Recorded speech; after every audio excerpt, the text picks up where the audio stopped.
प्रकाश आंबेडकर हे सेनेचे मंत्री आहेत, महाडिक फॅमिली ही भाजपमध्ये आहे, पण गोकुळवर सत्ता हसन मियांची युती धर्म निभावतात हे लोक. राज्याचा कारभार कडक शिस्तीच्या हेडमास्टर सारखा सांभाळणाऱ्या देवेंद्रजींना गोकुळबद्दल साधंत्य आणि सत्य माहिती पोहोचवलीच जात नाहीये का? आज हे हिंदू विरोधी लोक सत्तेत मित्र पक्षाचा बुरखा पांघरून आपल्या सोबत आहेत, त्याचा फायदा उचलून ते गोकुळवर आपला कब्जा करत चालले. हेच लोक पुढे जाऊन राज्यातली सत्ताही उलथवून टाकतील.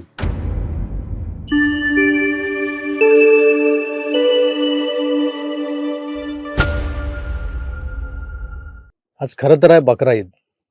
मुसलमान या दिवशी बकरं कापतात. या ईदीच्या दिवशी ना आपल्यातले काही आधाशी लोक जे आहेत त्या कापलेल्या बकऱ्याचा कपुरा आपल्या वाटेला येतोय का या प्रतीक्षेत असतात. कभी आती है ईदी. तर मुहर्रमच्या दिवशी सुद्धा कुणी काय दिलं नाही दिलं तरी जबरदस्ती क्या चाची शीर खुर्मा बनाय की नाही म्हणत त्या शेवया खायला तिथे त्यांच्या घरी हजर असतात. या भिकारचोटपणाला आपण गंगा जमनी तहजीब वगैरे बोलत होतो आजवर. बकरा ईदला ज्यांना आजा म्हणजे बकराच कापायचा असतो, पण हे नंतर मोठेपणा म्हणून चक्क गोवंशाची कत्तल करू लागले, हत्या करू लागले. बकरा नाही तो गाय काटेंगे. ही जी गाई म्हशी कापून खाणारी जमात आहे ना, त्या जमातीचा पूर्वापार कधीही दूध दुभत्याशी काही संबंध नव्हता. दुधाचा व्यवसाय तर लांबच राहिला. पण कोल्हापूर जिल्ह्यातल्या दूध उत्पादक सहकारी संस्थेच्या अंतर्गत येणाऱ्या गोकुळ नावाच्या दूध आणि दुग्धजन्य पदार्थ बनवणाऱ्या, त्या डील करणाऱ्या, विक्री करणाऱ्या, पुरवठा करणाऱ्या संस्थेमध्ये गोकुळ हा जो एक रेप्युटेड ब्रँड आहे दुधाच्या व्यवसायात, त्या गोकुळमध्ये सध्या हसन मुश्रीफ नावाचा एक मिया आपलं वर्चस्व प्रस्थापित करण्यासाठी आटोकाट प्रयत्न करताना दिसतोय. दुर्दैव हेच आहे की एकीकडे आमचे हिंदू बांधव गोरक्षक बनून यांच्या प्रत्येक ईदीच्या आधी नंतर गोवंशाच्या तस्करीला रोखण्यासाठी त्यांच्या गाड्या अडव, जीवावर उदार ट्रकचा पाठलाग कर, याला धर त्याला धर, रात्र रात्र पहारे दे असे उद्योग करत असतात. आणि त्यांना काय मिळतं याच्या बदल्यात तर अटका होतात, पोलीस चौकशा मागे लागतात, हजेऱ्या देत बसावं लागतं मग पोलीस स्टेशनला जाऊन. पण आज राज्यात असलेल्या शिवसेना भाजपच्या हिंदुत्ववादी सरकारमध्ये शिरलेल्या तिसऱ्या भिडूनं ज्यांचे विचार कधीच राष्ट्रवादी नव्हते, त्या सो कॉल्ड राष्ट्रवादी काँग्रेस पार्टीचे एक नेते जे सतत शाहू फुले आंबेडकर यांचं नाव घेत एक वेगळंच राजकारण करत असतात, त्या कंपूतला एक मंत्री जो कोल्हापूरची शान असलेल्या गोकुळचा सर्वनाश करण्यावर उतरलेला आहे. गोकुळ दूध संघाची स्थापना झाली त्यानंतर सलग 60 वर्ष या संघात 3800 दूध उत्पादक संस्था होत्या शेतकऱ्यांच्या. जिल्ह्यातल्या गावागावातून ज्या दूध संकलन करून आणून द्यायच्या. या संस्था 60 वर्ष वाढल्या नाहीत, 60च्या 70 किंवा 70च्या 80 झाल्या नाहीत. पण आज या गोकुळच्या सभासद संस्था किती आहेत याचा आकडा तुम्हाला माहिती आहे का? 6300च्या वर आहे. संस्था वाढल्या चांगली गोष्ट आहे, पण ज्या संस्थेत संस्था वाढल्यात त्या तुलनेत दूध उत्पादन वाढलंय का हे कधी कुणी बघितलंय, विचार केलाय? आज गुजरात सारख्या राज्याची सामायिक अशी दूध उत्पादक संस्था आहे, जिला एक चळवळ म्हणूनही आपण ओळखतो, तिचा अभ्यास केला आपण, ज्या चळवळीनं गुजरातेत श्वेतक्रांती घडवली, तिचं नाव अमूल. आज अमूलचं जे वजन आहे देशभरात ते गोकुळनं निव्वळ महाराष्ट्रात तरी निर्माण करणं अपेक्षित होतं, जे आजवर झालेलं नाहीये. पण आपण संस्थांची संख्या मात्र वाढवतोय. का वाढवतोय, कशासाठी वाढवतोय, तर ते या संस्थांच्या अधिकृत सदस्याला म्हणजे जो अध्यक्ष किंवा सेक्रेटरी असेल त्याच्याकडे संस्थेचं अधिकृत पत्र असेल, त्याला दूध महासंघाच्या संचालक पदाच्या निवडणुकीत मतदानाचा अधिकार असतो. हे एक मत गोकुळच्या संचालक पदावर जाण्यासाठी महत्त्वाचं असतं. मग मतदार वाढवायचे कसे, तर संस्था निर्माण करायच्या, बोगस बेनामी संस्था, ज्यांना एक टिपूसभर दूध निर्माण करत ना त्यांचं त्या गावात अस्तित्व आहे, ज्या गावात ही संस्था आहे असं दाखवलं जातं. या संस्था फक्त कागदावर खोगीर वर्तीसाठी निर्माण करून ठेवलेल्या आहेत आणि त्यांचे अधिकृत सदस्य मतदार म्हणून वापरायचे असतात. आणि आपण संचालकाच्या खुर्चीवर बसून या गोकुळातल्या दूध दही ताकावरचं लोणी ओरपायचं असतं. आता ही मोडस ऑपरेंडी मागच्या 60 वर्षात कोणी फारशी वापरली नव्हती, एवढी आता हसन मियालाल मुश्रीफ नावाचे आपले मंत्री आहेत ना ते वापरत आहेत. गोकुळमध्ये यांनी बेनामी बोगस म्हणजे फक्त कागदावर असलेल्या संस्था घुसडल्या. आता घुसडल्या तर घुसडल्या, पण त्यांची नावं तरी जरा हिंदू मान्यतेनुसार ठेवायची की लोकांना संशय आला नसता.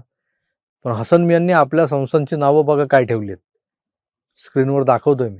स्वतःच्याच नावानं हसन साहेब मुश्रीफ सहकारी दूध व्यावसायिक संस्था, बामणी, बेतवळे, बेलवळे, कागल, कासारी, बिद्री, कापशी, लिंगणूर अशा अनेक गावात या संस्था आहेत असं दाखवलं गेलंय. प्रत्यक्षात काय अवस्था आहे कुणालाच माहीत नाही.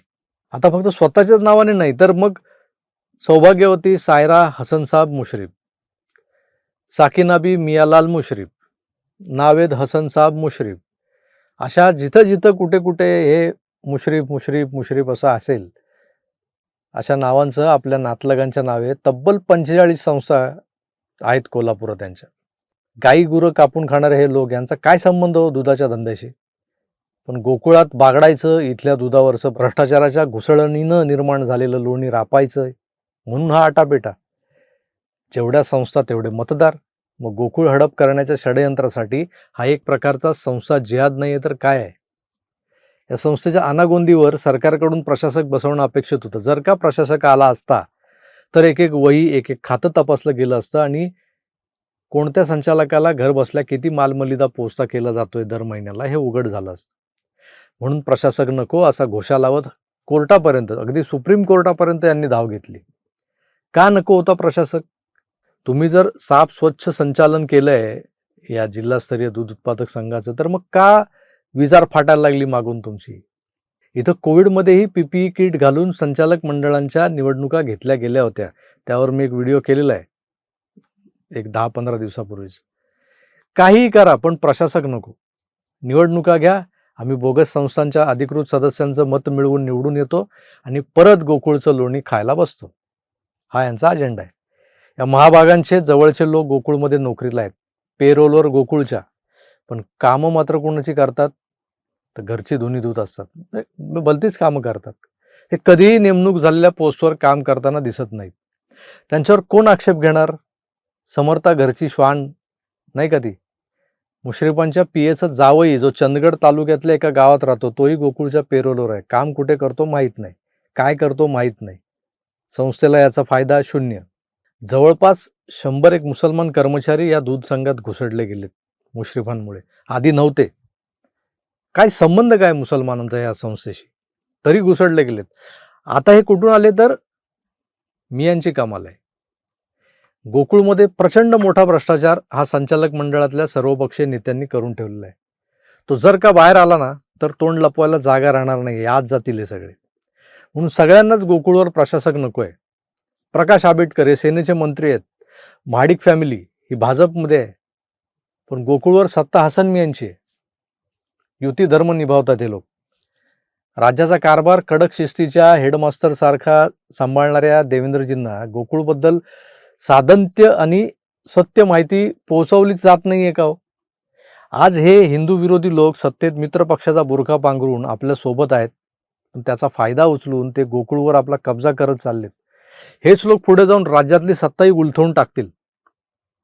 करोडोंचा माल मलिदा या गोकुळ नावाच्या ब्रँड आडून ओरपला जातोय किंवा गेलाय आजवर. त्यामुळे सुप्रीम कोर्टाच्या निकालातला लूप होल पकडून यांनी नेमका प्रशासक जो तिथे बसवला होता संस्थेवर त्याला माघारी धाडलाय. आता निवडणुकीची तयारी सुरू केली आहे. 2 जून ते 2 जुलै या कालावधीत मतदार यादी अद्ययावत केली जाईल. म्हणजे गावागावातल्या बोगस बेनामी दूध संस्थांकडून त्यांनी अधिकृत केलेले सदस्य मतदार म्हणून नोंदवले जातील. या सदस्यांनाही चांगलाच भाव मिळतो बरं का निवडणुकीच्या बाजारात. त्यामुळे जे ओरिजिनल आहेत ना तेही आता खुश असतील निवडणूक आली. विषय असा आहे की म्हातारी मेल्याचं दुःख नाही, पण काळ सोकावत चाललाय काळ. गोकुळ हा ब्रँड आजवर राज्यात खोलवर पोचायला हवा होता. आपल्याच राज्यातल्या एका जिल्ह्यातला मोठा ब्रँड आहे ना, आणि जिथं दूध दुभतंय एवढ्या मोठ्या प्रमाणात, मग तो राज्यातल्या अगदी तळागाळात पोचायला पाहिजे होता, तो पोचला नाही. दूध संस्था वाढल्या, मग इकडच्या संघाचा आकडा वाढला दूध संघाचा, पण दूध उत्पादन वितरणाची संख्या मात्र वाढली नाही, पुरवठा वाढला नाही. संस्थेच्या नफ्याबद्दल कोणीच बोलत नाही. पण जो गरीब दूध उत्पादक शेतकरी आज इमानदारीनं जे दूध गोकुळला पुरवतोय त्याच्या दुधाचा रेट जो आहे तो पर लिटर रेट काय आहे? कधी विचारलं तुम्ही त्या शेतकऱ्यांना जाऊन? त्याचं दूध अनेकदा नासलंय म्हणून नाकारलं जातं, त्याला त्याचा मोबदला देत नाहीत. तर यातही मोठा एक झोल आहे बरं का. हे नासलेलं दूध त्या शेतकऱ्याला परत द्यायला हवं ना. खरं तर नासलंय बाबा घेऊन जा, पण ते परत केलं जात नाही. ते खरोखरच नासलंय काय विचारायचा अधिकारही त्या शेतकऱ्याला नाही. याला काय म्हणायचं? हे सो कॉल्ड नासलेलं दूध जातं कुठं मग? टँकरनं जाता येता घुसळल्यानं आतल्यात निर्माण होणारी मलई काढून फॅट फ्री दूध कोणाला विकतात हे लोक? त्या मलईचं मग काय केलं जातं, जी मलई आपोआप निर्माण झालेली असते. अशा अनेक गोष्टी आहेत त्या सामान्य माणसाला माहीतच नाही आहेत महाराष्ट्रातल्या. म्हणूनच गोकुळमध्ये हा एक नवा जिहाद सुरू झाला आहे. त्याकडे आपलेच लोक कानाडोळा करतायत. कारण एकच, गोकुळच्या दुधावरची मलई. मित्रांनो, अजून बरेच किस्से आहेत गोकुळमधले, ज्यावर टप्प्याटप्प्यानं मी बोलणार आहे. तुर्तास इथेच थांबतो. पुन्हा भेटूच, तोवर आपली काळजी घ्या आणि पाहत राहा आपलं आवडतं यूट्यूब चॅनल आकार DG9. धन्यवाद. नमस्कार.